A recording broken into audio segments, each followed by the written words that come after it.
bright with some sunshine. Temperatures range from 7 to 10 degrees.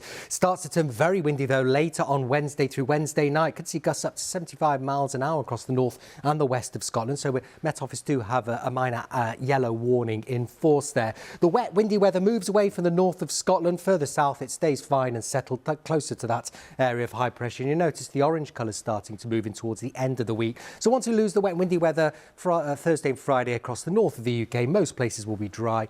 Because of high pressure, it turns milder towards the end of the week. That's it. Have a lovely evening, Sophie. Steph, thank you. And that's it from the BBC News at 6. I'll be back here at 10, though, with all the latest on those 2 earthquakes in Turkey and Syria and the rescue operation that continues tonight. From the 6 team, it's goodbye. The news, though, continues on BBC One. It's time to join our colleagues across the nations and regions for the news where you are. Goodbye. Thanks, Sophie. You're watching Midlands Today. The headlines tonight. Councils and housing associations commit £1.5 billion to upgrades after ministers criticise disgraceful conditions. In every single room in my flat, it's got damp and mouldy. Basically, it's just not something that someone would want to live in. Will the funding make it to the tenants that need it most? Also tonight. Hundreds of staff on picket lines across the region on the biggest day of strike action in NHS history. We want to see fair pay. We want to see nurses being able to come to work and not being pressured because there's not enough staff. The Staffordshire microbrewery named Best Real Ale Pub in the UK.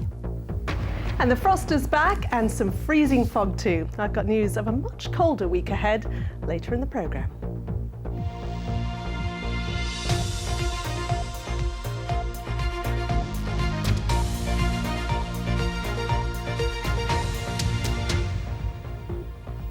Good evening and welcome to Monday's edition of Midlands Today.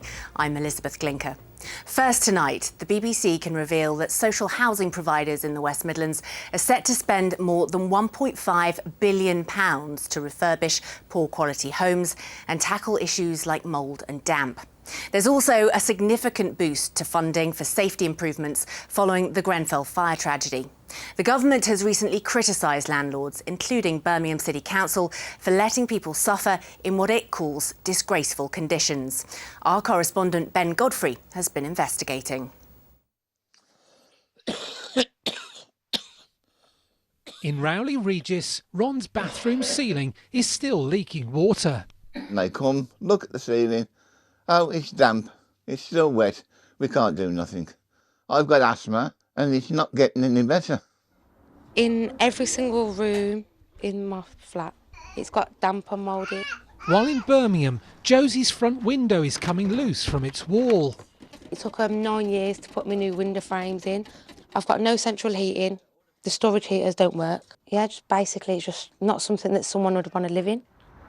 We've been contacted every week with stories like these and claims that social housing is in irreversible decay. Which begs the question, what is being done? We've learned that local authorities and housing associations are looking to spend more than £1.5 billion in the coming years on refurbishing existing housing stock and building new homes. What we can't do is take the risks with people's lives. Sandwell Council will spend almost £20 million on 2 1960s tower blocks. There'll be new windows, balconies, external cladding, insulation, sprinkler systems, kitchens and bathrooms. It goes on. It's an acknowledgement that the occupants of 170 flats deserve better. We don't wait for this issue to happen. We are forever assessing the buildings, and with these ones we think, as I said, we want to bring it up to the next level, latest specification prescribed by the fire authorities. The Grenfell Tower fire in 2017 and the subsequent public inquiry has placed pressure and new legal responsibilities on housing providers.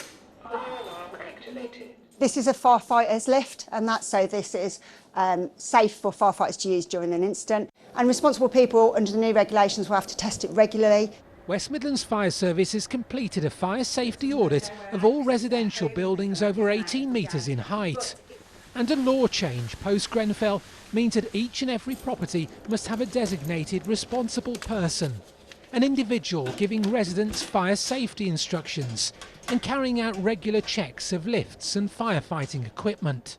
Big question, Phil. How are you going to enforce this? We'll look for non-compliance, maybe serve a notice and look to prosecute for non-compliance, and ultimately that could end up in a jail sentence or a fine for the responsible person. So it's really important that responsible people put in these measures under fire safety, and that ultimately increases the quality of life and living within these buildings. But for many people, mould and damp are the imminent dangers to their health. The government has awarded the West Midlands almost £15 million to address these issues. Demand for social housing means high-rises are not going to disappear from our skylines anytime soon, but the need to improve them is becoming more urgent. Well, Ben joins us now in the studio. And Ben, a lot of tenants have really been crying out for these repairs, haven't they? They have, and the housing sector, in truth, is creaking under the strain. Let's look at some of the planned spending in the Midlands. It's not a conclusive list, but actually gives us a real sense of direction. Some of the spending, City of Wolverhampton Council, £368 million over 5 years, new homes and remodelled estates. Midland Heart, that's a big one, 120 million over 6 years. In Coventry, Citizen Housing is looking 3 decades ahead, wants to spend £1 billion. And Birmingham City Council, heavily criticised by the Housing Ombudsman for the way it deals with tenants' complaints, says it will spend £87 million building new homes and making 300 older ones more energy efficient.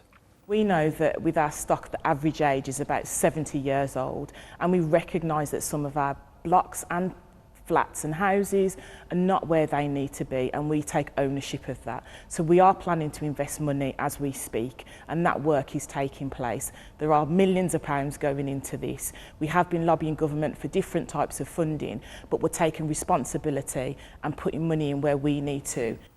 So money going in, where is it coming from? Well, that's a big question, isn't it? I mean, council funds, existing funding, some borrowing, but actually the tenants will also foot the bill themselves. Social housing rents up 7%. That's a cap imposed by the government. That will do a lot of the legwork. But the Local Government Association has told us, actually, to meet demand, there should be 100,000 new climate-friendly homes built every year. The government also told us that it is strengthening the powers of the social housing regulator, so landlords make emergency repairs and foot the bill. Now, in terms of footing the bill, we've heard, of course, about the cladding scandal following Grenfell. Well, actually, a lot of flat owners are waiting for remediation work to take place, and some are still footing the bill for things like fire marshals. So many issues at play here, Lizzie, none at all easily solvable. No, not at all. OK, thanks very much, Ben. On to other news now, and an inquest has opened into the death of a 26-year-old man from Stoke-on-Trent who died after being restrained by police. Officers from the Staffordshire Force became involved after the 26-year-old Joshua Ball was seen behaving erratically in May 2018. He was restrained on the ground and paramedics were called. Mr Ball was then taken to the Royal Stoke Hospital, where he later died. The inquest is expected to last for 5 weeks. Diners had to flee after a fire broke out at a Birmingham restaurant. Footage shared on social media showed the blaze at Cafe di Milano in the Arcadian Centre on Saturday night. Firefighters were called, but staff managed to extinguish the flames before they arrived. It's believed the fire was started by a sparkler in a drink. Significant changes to improve the quality of care at a mental health unit in Redditch will be monitored closely. That's the message from the Chief Executive of the Herefordshire and Worcestershire Healthcare Trust at a Health Watch meeting today. Hillcrest Mental Health Unit in Redditch has been at the centre of major criticism following physical assaults and staff appearing to sleep on duty. The Trust's Chief Executive Officer, Sarah Duggan, said they had reduced the number of beds from 18 to 10 to allow time to focus on safe care, and will be looking at whether they have available beds elsewhere. We're also continuing to look at how people move through the inpatient system, if you like, and how people are discharged at a timely and prompt way so that we don't have any delayed discharges to also help. And we've also looked to secure 5 beds externally from another provider to make sure we can manage with the reduced capacity. Now, today is the biggest strike in NHS history as nurses and ambulance workers took to the picket lines. Medical appointments and some non-urgent operations were cancelled due to the walkouts. From Hereford to Stoke, there were picket lines at many of our main hospitals and ambulance hubs, with staff wanting pay rises and better working conditions. Ben Sidwell has been looking at the impact of the strikes across the region. It was a cold morning on the picket line in Hereford. Here staff from the county's ambulance hub were keeping warm around the brazier. Among them paramedic Mark Smith, who's worked for the NHS for over 40 years. I'm sorry that we're doing it, but we're doing it primarily because this government isn't listening. It's not listening to us, it's not listening to the nurses, it's not listening to anybody at the moment. The numbers on the picket line here in Hereford have been fluctuating this morning. The reason for that is that ambulance staff here in the West Midlands have agreed to respond to category 1 or 2 calls. That means that patients who are facing some sort of life-threatening incident. And as we stand at the moment, of the 12 crews that are here, 10 are out helping patients. Across the West Midlands there were similar scenes at ambulance hubs in Bromsgrove and Donington in Shropshire. While it was nurses on the picket line at the Orthopaedic Hospital in Gabowen in Shropshire and at the Queen Elizabeth Hospital in Birmingham. We want to see nurses being able to come to work and not being pressured because there's not enough staff. And every day we come to work, there's never the amount of staff or number of staff that should be here. So we want to see all of that happening. We are working constructively with the trade unions in terms of what cover they can provide within the context of the strikes, and then putting in place contingency measures with NHSE colleagues in terms of those areas where there's gaps. One man who'd been treated at the hospital had come to offer nurses his £400 government energy bill discount. And among other patients, it seemed the majority were supportive of the nurses. They work really hard and they should get the money they want. You know, stop mucking about with them, you know, because it's so wrong. They're looking after elderly people. People are dying, you know what I mean?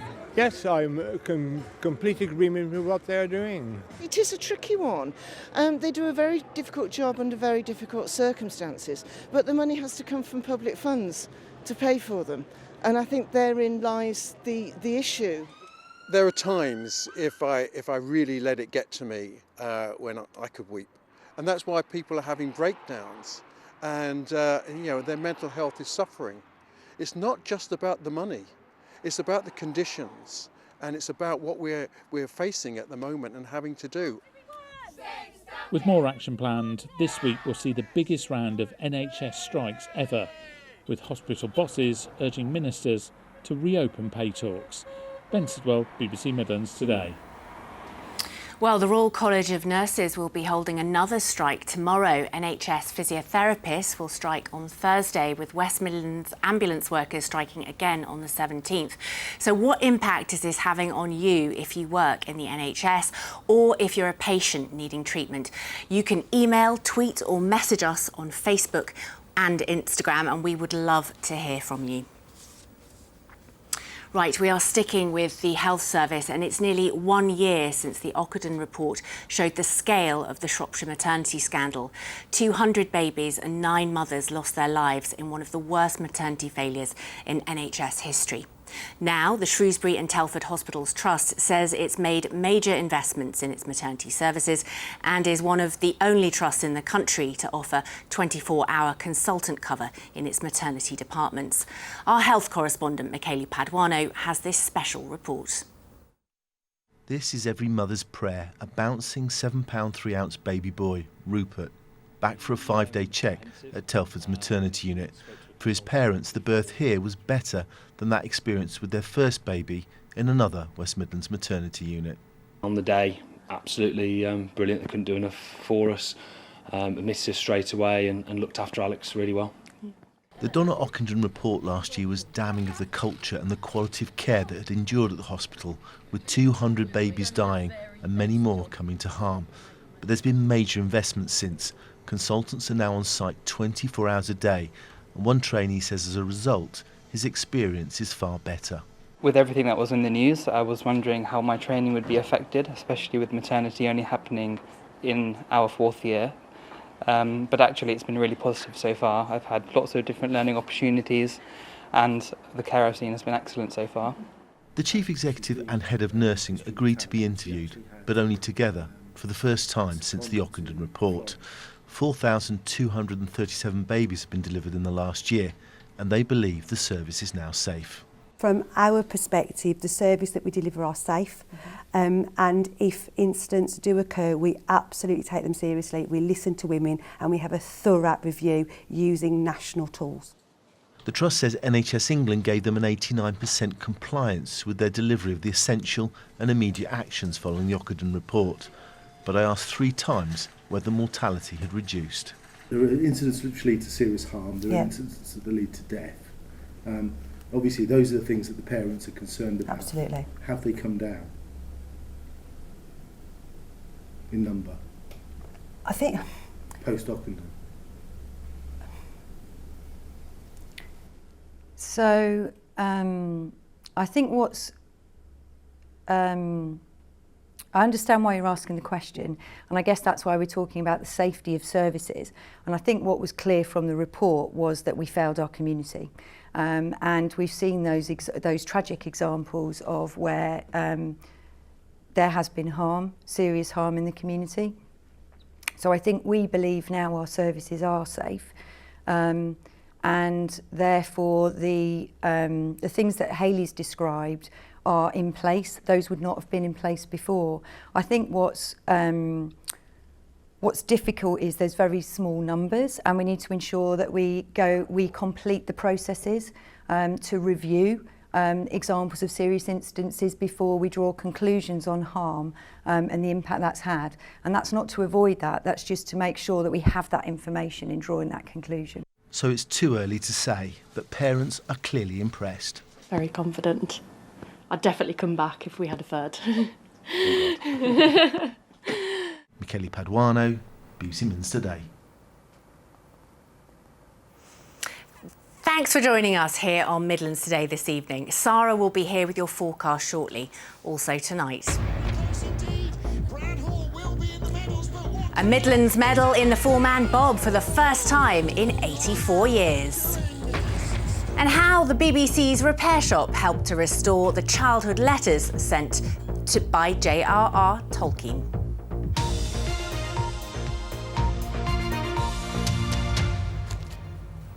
Now, a Staffordshire pub which has only been open for 5 years has been named CAMRA's National Pub of the Year. The Tamworth Tap started life as a high street microbrewery, and it's the first West Midlands winner of the award for 23 years. John Bray has been to find out more. 5 years ago, this was a tourist information office. Now it's home to Britain's best pub. Did you ever in your wildest dreams think that one day you'd be National Pub of the Year? Never, absolutely not. The Tamworth Tap has won the Campaign for Real Ale's top award. I'm a very optimistic person. I've worked hard to get to where we've got to, but if you'd told me 5 years ago, I would have categorically said, yeah, there's no way that will ever be our goal or even our achievement. It's a fantastic place. The customers are incredible. The atmosphere is fantastic. So yeah, it is a case of now we've done it. We've got that Oscar. This is an incredible drinking establishment with all kinds of brewing memorabilia. It's got everything really that you'd really want to actually win it. This is, you know, the creme de la creme. It's absolutely a phenomenal achievement. The tap was created really to drink the beer that was produced here. You want to drink a beer or brew a beer that you want to drink. You just tweak and tweak and tweak, and we've had 5 years to tweak, so you know, we're churning out some good beers at the moment. CAMRA's accolade comes at a time when many pubs are struggling. It's really important that people promote and use their local pubs, because one of the things that CAMRA sees is that the pub it's a social institution. It's incredibly tough. It's a lot easier here because, as I say, the customers are incredible. But yeah, I mean, the industry at the moment is hurting. We're so grateful for having the support that we have, but you know, we keep in mind the fact that, you know, we've got to keep our belts tightened. John Bray, BBC Midlands Today at the Tamworth Tap. You've got to use your pub. Right, it is time for sport now. Dan is here, and Dan, don't often get to say this, we got a medal in bobsleigh. It's an incredible story. It's another exciting chapter in the journey of Bewdley's Aaron Gulliver. In September, he was going to become a policeman. Saw an advert online for trials for the bobsleigh. Last month, he became a European champion. And then yesterday, in the British four-man team, he won a silver medal at the World Championships in St Moritz in Switzerland. Really exciting finish as well. They ended up tying for second with Latvia. The Olympic champions, Germany, won gold. For Great Britain, it's the first medal of any colour in this event for 84 years. Honestly, it's kind of beyond my wildest dreams, really. I mean, this time last year, I hadn't really heard of bobsleigh, and let alone thought it was anything I was going to compete in. But yeah, here I am. So yeah, we got a World Championship silver medal, and really happy with the performance over the weekend. It was a lot of hard work, but we got the result that we wanted. Obviously, always want to strive for that goal, but we'll definitely take the silver all day. And Aaron and the team have already moved on to Innsbruck in Austria, because this weekend coming up, last two rounds of the World Cup, and they're tying in first place with Germany, so more glory could await. Oh, let's hope so. It's an amazing achievement. Right, on to the football now. Loads of goals at the weekend, and particularly good for Wolves. Wolves didn't just beat Liverpool, they thumped them 3-0, and because of that they've climbed out of the bottom three in the Premier League. Also really big wins for Birmingham City, Shrewsbury Town and Burton Albion. Nick Clitheroe rounds up the action. 7 minutes later, they doubled their advantage as new signing Craig Dawson scored on his debut for the club. The best in terms of the box as well, but the most important thing was the 3 points. Aston Villa looked to be on their way to another win as they twice took the lead through Ollie Watkins and an own goal against Leicester at Villa Park. Some poor defending let the visitors back into the game though, and they eventually ran out 4-2 winners. Birmingham City looked destined for 6 straight championship defeat before a dramatic late comeback at Swansea. They were trailing 3-2 after 89 minutes. At first, Lukas Djukjevic equalised with a diving header, and then Austin Trusty headed home the winner in the 7th minute of stoppage time. West Bromwich Albion came out on top in Friday night's Midlands derby, Grady Dean Garner scoring the only goal against Coventry City at the Hawthorns.